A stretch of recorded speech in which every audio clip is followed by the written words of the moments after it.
Welcome to Frank Faith. This is a forum where we can discover God's truth together. I'm Carmelo. Today we're going to have a conversation about Sampson. Yep, Sampson, the guy whose name is almost never mentioned unless Delilah comes after it. Sampson was a judge of Israel.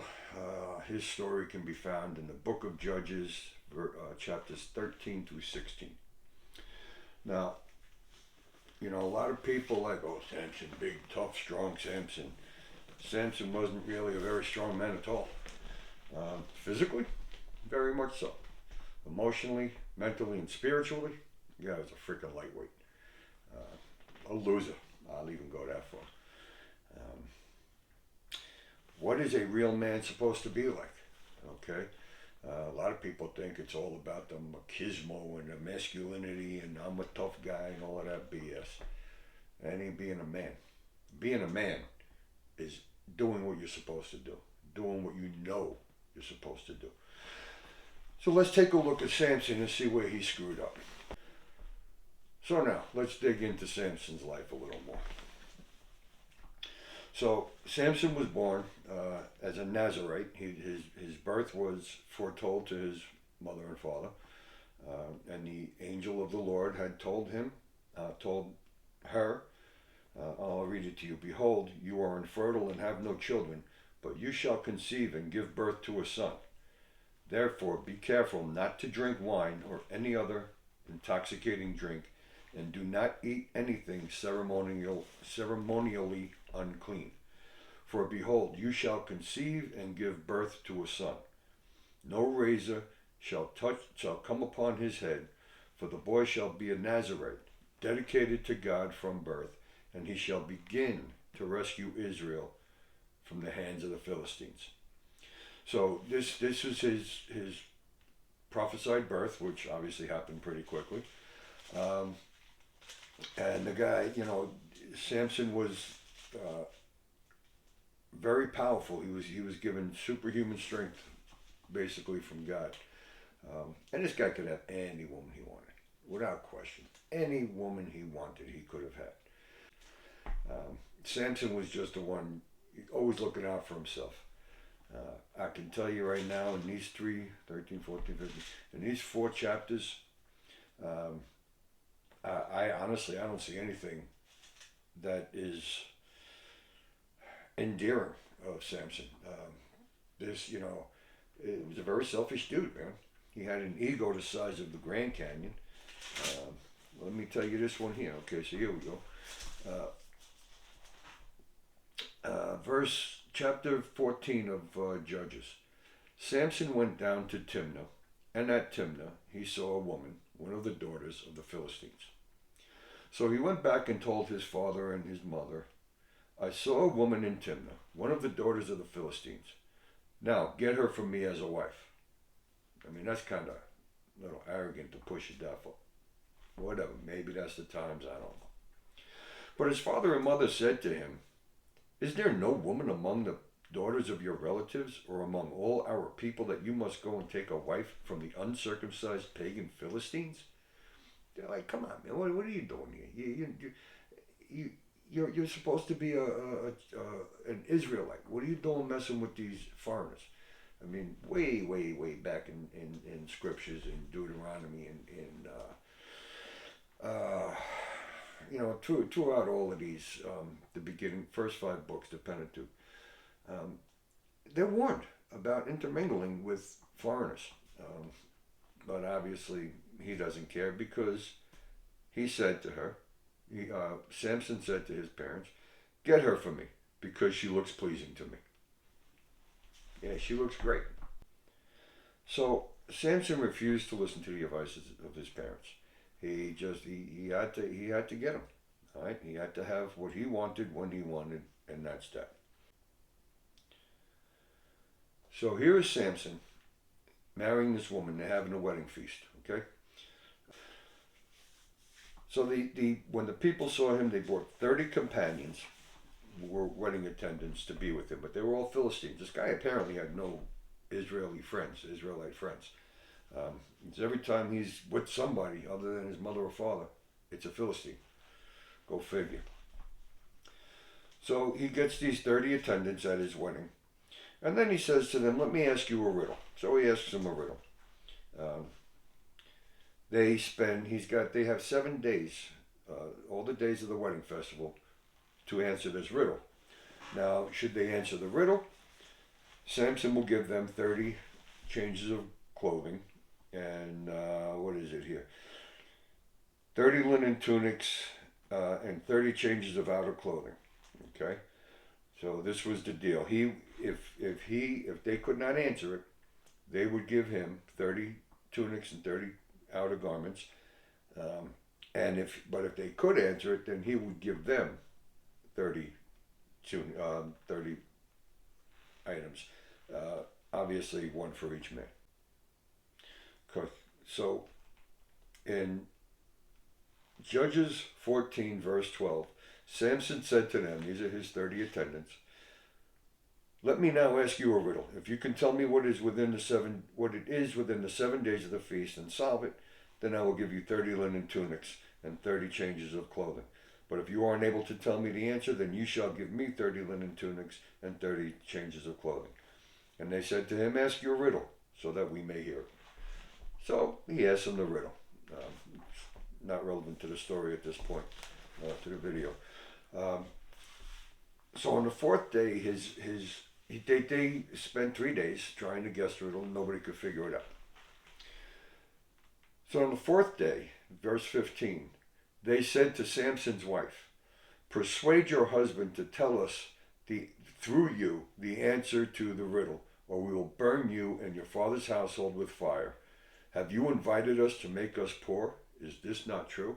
So now these are supposedly, there to take care of Samson at his wedding, and now they're, as you'll see later, plowing with his heifer. So she goes to him, and again, this is where this guy's not too freaking bright, man. He's not too bright. So his wife goes before him and says, you only hate me, you do not love me. You have asked my countrymen a riddle and have not told the answer to me. So he says, listen, I didn't tell my parents. Why would I tell you? What am I going to do? So anyway, 7 days. However, Samson's wife wept before him 7 days while their wedding feast lasted. And on the 7th day, he told her, because she pressed him so hard. Then she told the answer to her countrymen. So, okay, I'll give you one mistake, all right? I don't know. There's got to be a reason that she's sitting there pestering you so much for an answer. What does she care? It's not costing her anything. Obviously, something's going on. Hey, honey, what's going on? Well, is somebody messing with you? Are they threatening you? Because I ain't going to tell you what the answer to the riddle is. Okay, that's all there is to it. So talk to me. He don't do that. He just sits there and takes it and then finally tells her. And what happens? They tell him the answer to the riddle.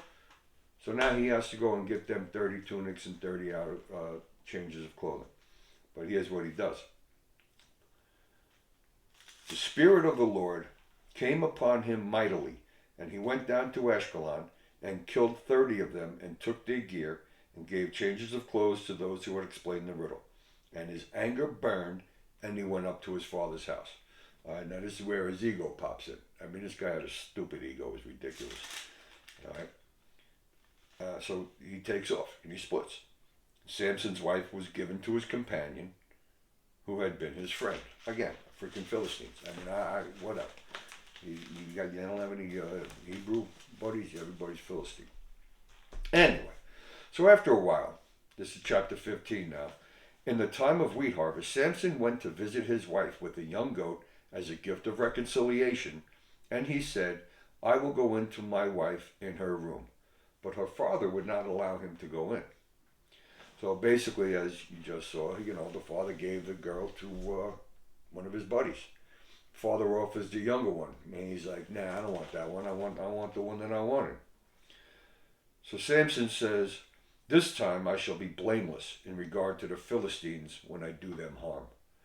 So Samson went and caught 300 foxes. Now listen to this. This is what I'm saying. He was a powerful dude, but he was not a man. Samson went and caught 300 foxes and took torches, and turning the foxes tail to tail, he put a torch between each pair of tails. When he had set the torches ablaze, he let the foxes go into the standing grain of the Philistines, and he burned up the heap of sheaves and the standing grain, along with the vineyards and olive groves. I'm guessing this kind of, shall we say, displeased the Philistines a little bit. So they went after him, yada, yada, yada. So all of this stuff is going on. Now, again, he didn't take care of his wife. All right? He did not take care of his wife. And then when he, and even, I'll tell you what. Okay, so he told his wife the deal, and she ratted him out.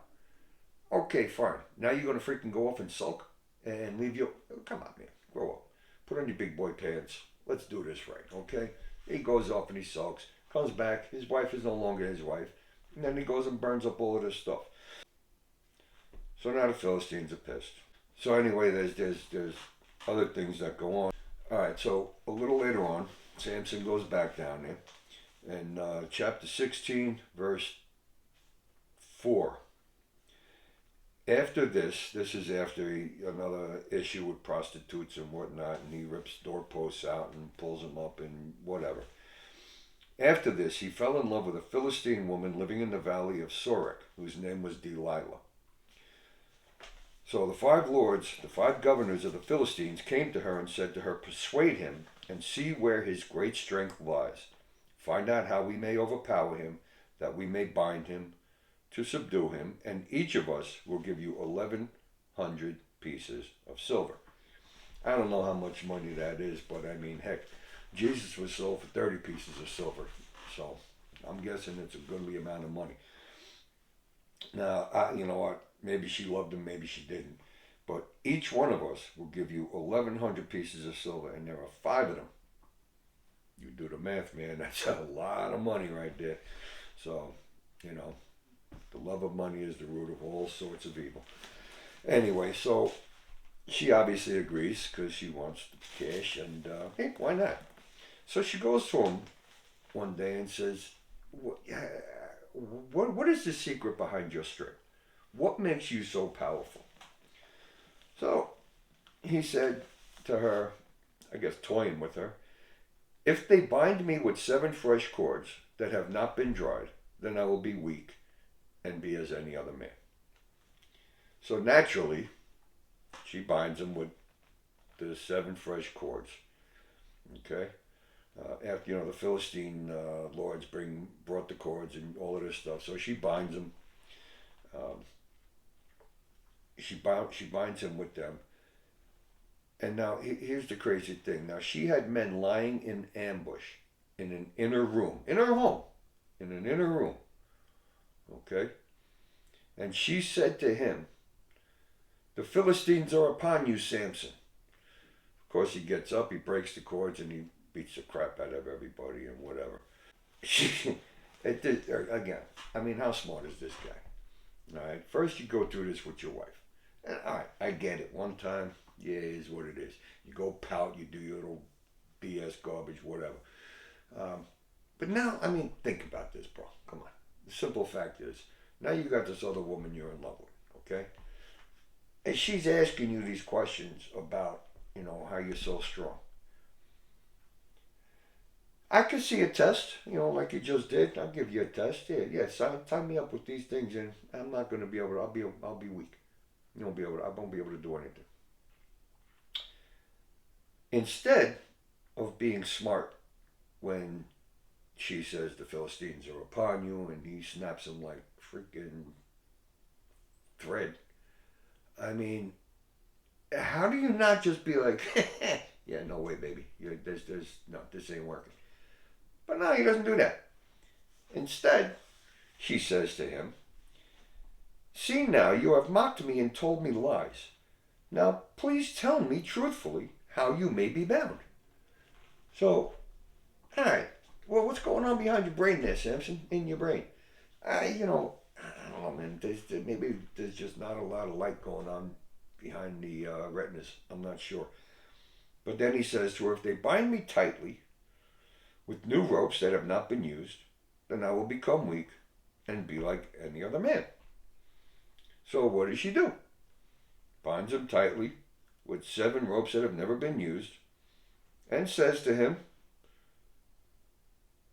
The Philistines are upon you, Samson. Guess where the guys were? Probably in the inner room again. I don't know. Does it say? No. Oh, yeah. Again, they were lying in ambush in the inner room. Oh, this is crazy, man. Now at this point, I mean, you got to be checking doors. You know what I'm saying? Hey, look around, see what's going on here before you even start playing with this woman. Anyway, obviously that didn't work, so he does the same thing again. And then she says to him, until now, Delilah says to Samson in verse 13 of chapter 16, until now you have mocked me and told me lies. Tell me truthfully with what you may be bound. Again, whatever. So he says to her, if you weave the 7 braids of my hair with the web, with the web, and fasten it with a pin, then I will become weak and be like any other man. So while he was sleeping, she does this. And again, Samson, the Philistines are upon you. He gets up, rips out the loom, the whole bit, does his thing. And then I just can't. Then she said to him, how can you say I love you when your heart is not with me? You have mocked me these 3 times and have not told me where your great strength lies. Seriously? This is just, when she pressured him day after day with her words and pleaded with him, he was annoyed to death. Now, I can't begin to imagine. I'm guessing this woman was tremendously gorgeous. But I mean, really? I'm sorry, man. There ain't a woman on this planet that beautiful. But whatever. He finally tells her the truth. He says to her, a razor has never been used on my head, for I have been a Nazarite to God from my mother's womb. If I am shaved, then my strength will leave me, and I will become weak and be like any other man. Okay? Now we know this is the truth. So when she believed him this time, she felt that he was telling the truth finally. So she, had him go to sleep. He's sleeping on her knees, and some guy comes in and shaves his head, cuts his hair off. So, of course, Philistines are upon you, Samson. And he woke from his sleep and said, I will go out as I have time after time and shake myself free. All right. Samson didn't realize that the Lord had departed from him. Okay. So the Philistines seized him. They took him, they gouged out his eyes, so he was blind for the rest of his life. And they basically tied him up to a grain mill, and he just went ground grain. More than likely it was just a round thing. He just kept going around and around and around, something that they basically had donkeys do, but now this guy had to do it. You want to talk about just humiliating. And again, not too bright, man. I mean, how are you going to let this happen? This is what bothers me. This is what blows my mind. How do you possibly allow something like this to happen? Are you that stupid? So, here it is. Samson is basically in prison, grinding grain, whatever, for the rest of his life. Now, when his hair starts growing back, God starts, bringing back his blessing to him and starts growing his strength and whatnot. And at the end of his life, he basically, they brought him out, the Philistines and whatnot. They were having this big old party thing and thousands of people, and they wanted Samson brought out and use him as sport. I don't know what they did with him, man. Probably just went around smacking him on. I mean, he had no eyes, so he couldn't see anything. So they did who knows. So apparently he got a little tired, and he asked one of the attendants to just put him in between 2 pillars so he could rest. So he gets in between these 2 pillars, and he pushes against the pillars, and the temple collapses on top of him, and all the people that were above, because it was like a big old thing, like stadium. They all died. People underneath died. And Sampson killed more people in his death than he did, more Philistines in his death than he did in his life. Samson judged Israel for 20 years. And try as you might, I don't see one good thing in Judges chapters 13 through 16. I don't see anything positive that he did. He killed a lot of Philistines, but this guy was just an egotistical, not very bright, very selfish, dumbass, if I may. So Samson judged Israel, ruled Israel, if you will, for 20 years. Obviously, at the end of his life, he didn't do much. I don't know how long he was in prison, but I don't think it was all that long. I don't see anything in the entire book of Judges or in Judges 13 through 16 where there's anything positive that he did. Killed a lot of Philistines, but I don't see anything here where the Israelites benefited other than the beginning of the release of oppression by the Philistines. However, in the book of Hebrews, in chapter 11, Samson is in fact mentioned in they call it the Hall of Faith. Okay? Goes through all these different things. By faith, the walls of Jericho fell. By faith, Rahab. And what more shall I say? For time will fail me if I tell of Gideon, Barak, Samson, Jephthah, of David and Samuel and the prophets, who by faith, and he's mentioned in this incredibly wonderful list of Old Testament saints. So, I don't know. I mean, I don't know what to say about that, to be honest with you. But I will tell you this. He was a failure. Samson was an absolute failure. It appears that Samson was concerned only with himself. He was, he didn't have a family to take care of except his father and mother, obviously. I doubt it doesn't mention any children from him. He was a loser, man. Samson was a loser. It's sad because it reminds me so much of so many so-called men nowadays, especially men in the church. There's too much effeminate stuff going on, man. There's a lot of people, a lot of so-called men. Well, we gotta be nice. We gotta be the hell we do. Okay, I'll tell you right now.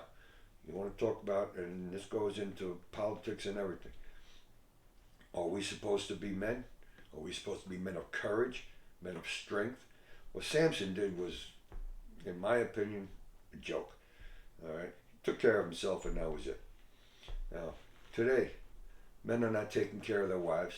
A lot of these so-called men are being led by their wives. I can't tell you how many times I see men trailing behind their wives. It's embarrassing, man. I don't think women should be trailing behind their husbands either. Oh my God, people, what are we doing? What are we doing? I don't see men standing up. I don't see them standing up for what's right, taking care of other people. All right, how about this one? Not very long ago, a rape on a subway in New York City. And, actually, this woman being raped. And nobody steps in to help her. They pull out their phones to record this. Are you freaking kidding me? That's man. That ain't a man. All right? That's bull. Bull spit. I'll tell you right now, man, this country is done. And until men start being men again, it's not going to happen. Buddy Brown, love the guy, man. He's got a podcast out, YouTube channel and whatnot. And he's a musician. And he writes music. And he's got one great song out there. Well, he's got a lot of great songs, actually. I love them all. But this one in particular, I don't even know the name of it, to be honest with you. Is there a man I can talk to? There it is.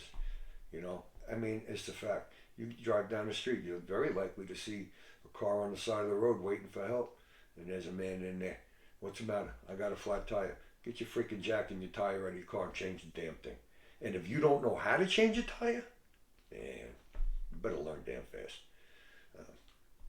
Things are going to hell. Literally going to hell in this country and in this world. All right?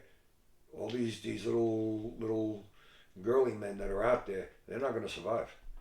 And I'll tell you right now, if you're one of them girly men and you got kids, man, you're going to allow your wife to take the lead. You're going to let your wife be the one that determines what you do, how you do it, where you do it. You're not a man. Listen, I'm all for equality. I love women. My wife is the greatest gift, second only to Jesus, that God has given to me. Absolute greatest gift, and I cherish her with every ounce of my soul. But she's not going to determine how we will survive. She knows it. If I say to her, we've had this conversation, if I say to her one time, we got to go, she knows not to argue. She may not know what's going on at the moment, but she trusts me enough to know that we got to go means we go now. Okay? How many of you men out there have that kind of trust from your wife? How many men out there can actually say that they would know what to do? You know, I mean, what happened in Israel? Let's take a look, okay? October 7, 2023. You really think that can't happen here and that won't happen here? I'll tell you right now, it's going to happen here. And every effeminate man out there, you will die. You'll be dead. Sorry, I can't help you with that. I do hope you're saved. You don't have to be a manly man to be saved. I pray you're saved. People who have seen my videos know my passion is for people to get saved. Read your Bible. Book of John, start with that if you haven't started yet. You must be born again. If you want to go to heaven, now, and listen, this is not going to protect you from any kind of terrorist attacks or anything. But if you do get into a terrorist attack and you are killed, at least you go to heaven. You're not going to be stuck in hell.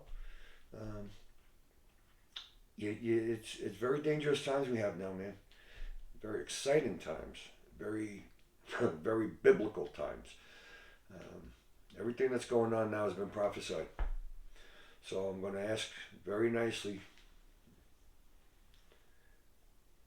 Everything going on right now has been prophesied. This world is in deep trouble.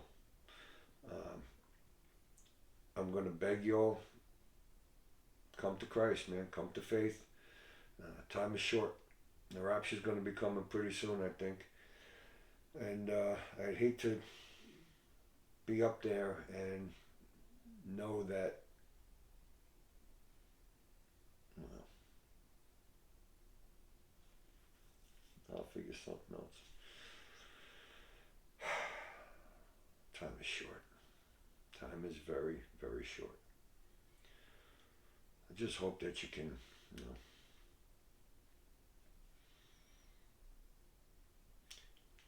So listen, people, men especially, don't be like Sampson. It's not all about you, man. It's about your families. It's about your neighbors to a certain extent, though your family is your first priority. You know, there's a saying, faith, family, freedom. And it has also been put out there, God, family, country.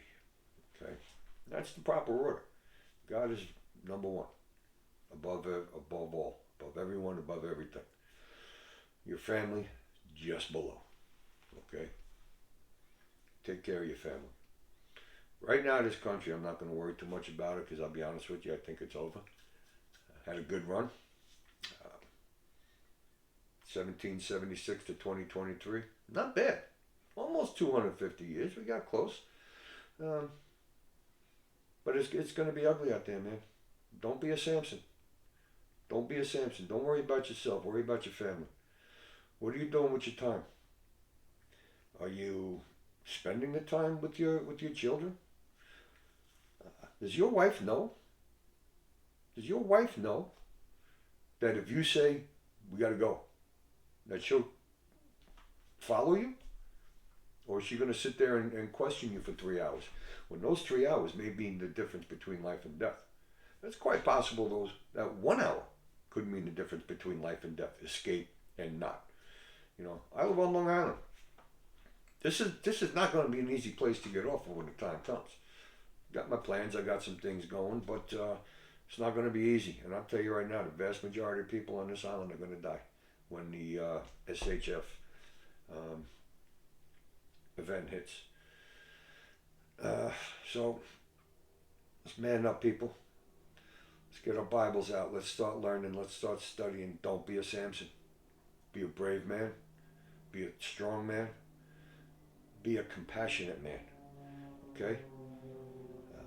Cherish your wife. Worship God. By all.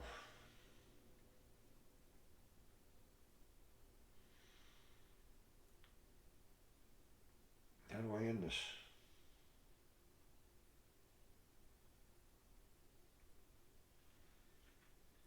The end is coming sooner than we all think. So until that time, I'm going to continue to try to encourage you and edify and educate until his return. May God richly bless you. And I'll see you up here, down there. No, well, not down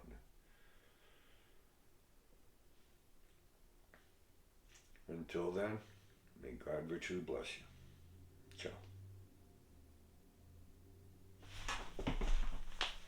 All right, let's see what we got.